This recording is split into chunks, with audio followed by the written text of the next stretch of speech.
Assalamualaikum teman-teman investor dan trader, gimana kabarnya? Semoga hari ini sehat dan berbahagia. Crypto Story hari ini akan kembali mengupdate harga dan berita seputar cryptocurrency. Semoga bisa sedikit menambah info bagi teman-teman yang trading maupun investasi di dunia kripto. Disclaimer, info yang kami sampaikan bukan merupakan ajakan untuk membeli atau menjual aset kripto. Jadi pastikan setiap keputusan yang teman-teman ambil sudah melewati analisa teknikal maupun fundamental, mengingat market kripto sendiri memiliki risiko yang sangat-sangat tinggi. Baik, seperti biasa, untuk pertama-tama kita akan mengecek harga kripto sebelum masuk ke topik pembahasan kita hari ini. Untuk topik pembahasan berita kita hari ini yaitu tentang The Sandbox, tokennya token Sand. Baik, untuk harga kripto hari ini mulai dari Bitcoin. Bitcoin hari ini mengalami kenaikan sebesar 5,9%. Saat ini Bitcoin berada di harga 38.658,30 US dollar. Bitcoin memang dalam 2 hari terakhir setelah berita Rusia menginvasi Ukraina, memang Bitcoin dan kawan-kawan mengalami koreksi yang lumayan dalam 2 hari ke belakang. Tapi pagi ini sepertinya sudah mulai merangkak naik kembali di harga 38.575,63 US dollar. Baik, untuk token selanjutnya kita cek di Ethereum. Ethereum saat ini mengalami kenaikan sebesar 2,92%, berada di harga 2.631,50 US dollar. Kita perhatikan untuk Ethereum sendiri, Ethereum seperti Bitcoin masih dalam 1 hari ke belakang chartnya juga mengalami penurunan, dan hari ini juga mengalami kenaikan yang lumayan signifikan, walaupun belum tinggi-tinggi benar, tapi juga sudah mengalami kenaikan untuk Ethereum. Di koin yang ketiga di sini ada Binance. Binance mengalami kenaikan sebesar 0,73%. Saat ini Binance berada di harga 365,50 US dollar. Kita coba lihat chartnya. Sepertinya untuk chartnya juga mirip masih seperti Bitcoin dan Ethereum, walaupun di sini koreksinya tidak langsung menanjak naik, tapi secara tren juga sudah mulai ada koreksi dalam 24 jam terakhir. Di koin-koin berikutnya di bawah ada XRP, Cardano, dan Solana. XRP mengalami kenaikan 1,37% di harga 0,7021. Cardano mengalami kenaikan 1,06% di harga 0,8644, dan Solana mengalami kenaikan 6,50% di harga 89,92 US dollar. Memang kalau kita perhatikan di sini Solana yang kenaikannya lumayan signifikan.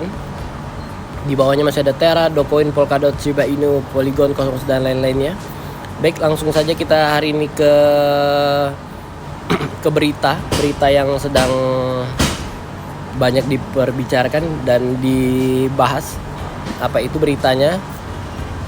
Mungkin kita sedikit membahas tentang indeks dulu.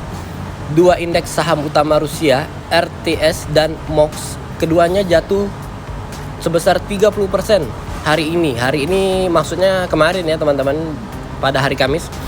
30% turun hampir sampai 60% sejak Oktober tahun 2021, akhir tahun kemarin. Indeks RTS telah jatuh ke 800, mendekati 2000 dan jatuh serendah 600. Itu adalah terendah yang pernah terjadi sejak tahun 2009. Jadi memang penurunannya lumayan jauh dari tahun 2009. Ini yang salah satu yang terendah juga.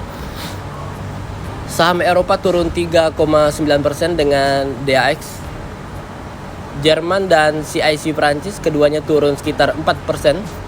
Lalu bagaimana dengan Bitcoin? Sentimen berita ini, Bitcoin turun menjadi 34.300 US dollar sebelum mantul ke 35.000 US dollar. Sementara Ethereum telah turun lebih dari 10% menjadi 2.350 dari 2.700 US dollar. Nah, Pergerakan pasar mengikuti langkah Rusia dalam semalam menuju invasi skala penuh.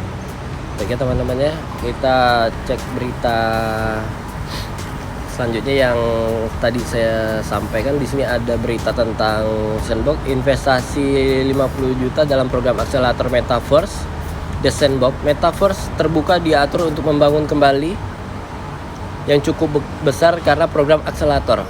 Metaverse Sandbox berencana berinvestasi 30 hingga 40 startup blockchain dalam 1 tahun, memberikan hingga 250.000 US dollar untuk setiap startup yang berpartisipasi pada program terbaik dan menerima hibah seperti token dan land yang ada di Sandbox, bersama dengan investasi selanjutnya ke akses dari mentor-mentor yang ada di program Sandbox tersebut. Jadi memang Sandbox di sini lagi gencar-gencarnya berinvestasi mungkin untuk mengembangkan Sandbox di tahun-tahun berikutnya. Saya yakin Sandbox juga banyak project-project yang kita yakini Sandbox tidak hanya sampai di sini pengembangannya, mengingat Metaverse juga perkembangannya lumayan tinggi ya teman-teman ya. Kita cek berita selanjutnya. Lanjutannya masih di The Vintage Time. Startup yang diterima dalam program ini akan menerima investasi awal masing-masing hingga 250.000 US dollar. Sandbox juga akan menerima hibah lebih lanjut hingga 150.000 US dollar dalam bentuk token Sand kepada setiap pemain terbaik, serta hibah land. Startup yang mendemonstrasikan program pasca traksi juga mengajukan program permohonan investasi lanjutan dari The Sandbox. Arahan ini, program Sandbox Metaverse Accelerator, mendukung peluncuran startup baru, berkontribusi pada pertumbuhan perluasan ekosistem The Sandbox, membangun pengalaman unik dan mengisi platform dengan kreativitas terbaru. Jadi memang The Sandbox membuka pintu bagi seluruh programmer, bagi seluruh yang ingin mengembangkan bersama The Sandbox. Jadi memang mereka juga sudah menyiapkan dana-dana seperti tokennya juga. Jadi seperti 150 US dollar tadi itu dalam bentuk token ini bisa digunakan untuk pemain mengembangkan lagi pulau-pulau yang ada di Sandbox-nya tentunya ya. Mengingat memang harga dari pulau di Metaverse itu sekarang juga udah lumayan tinggi, apalagi untuk di tahun-tahun berikutnya. Kita lanjut di ambcrypto.com. Di sini coba kita lihat, berkat hype terbaru dalam Metaverse dan game, proyek Sandbox telah menjadi salah satu yang berkuasa dan bertengger di papan atas. Segera setelah perusahaan induk seperti Facebook mengubah nama menjadi Meta pada tanggal 28 Oktober tahun 2021, Sandbox mengalami kenaikan mendekati 700% dalam sebulan, menciptakan kekayaan dan keuntungan lumayan cukup fantastis. Namun sejalan dengan aksi pasar, Sand mengalami koreksi yang signifikan sepanjang akhir tahun 2021, tepatnya di bulan Desember, hingga tahun 2022 tepatnya di bulan Januari. Namun menjelang akhir, beberapa saat sebelum koin mulai pulih, Sand pulih menembus di angka pergerakan 50 per periodenya, sekitar 3%, hampir menyentuh 5%, pulih hampir 66% dalam 2 minggu. Ini ditegaskan keluar dari zona resistensi 4,2 US dollar dalam waktu singkat. Jadi walaupun jadi kalau dari AMB Crypto memang The Sand ini juga mengalami keuntungan di beberapa bulan sebelumnya, walaupun akhirnya ada koreksi yang cukup besar. Jadi tapi ini tidak mengubah dari The Sandbox itu sendiri tentang program yang saya sampaikan seperti di berita awal. Ini salah satu insight dari AMB Crypto. Kita coba lihat selanjutnya di sini. Di sini ada chart dari Sandbox ya. Situasi saat ini memungkinkan kesempatan unik untuk membeli, bahkan Metric on-chain untuk SEN tampaknya menyerahkan hal yang sama, sebagian besar dilihat dari kinerja historisnya. Nah, jadi kalau kita perhatikan memang untuk chartnya sendiri memang Sandbox sedang ada koreksi secara keseluruhan. Apakah ini koreksinya masih akan berlanjut atau akan kembali naik? Jadi bagi teman-teman yang mengkoleksi token Sandbox, saya sarankan mungkin lebih didalami lagi terkait berita fundamental dan proyek-proyek apa yang Sandbox akan kerjakan di kedepannya, karena untuk metaverse sendiri yang memang selalu saya perhatikan itu seperti Decentraland dan The Sandbox. Yang ketiga baru di situ ada beberapa metaverse lainnya, tapi dua metaverse ini saya yakin gamenya juga berkembang, tidak hanya sampai di situ, sehingga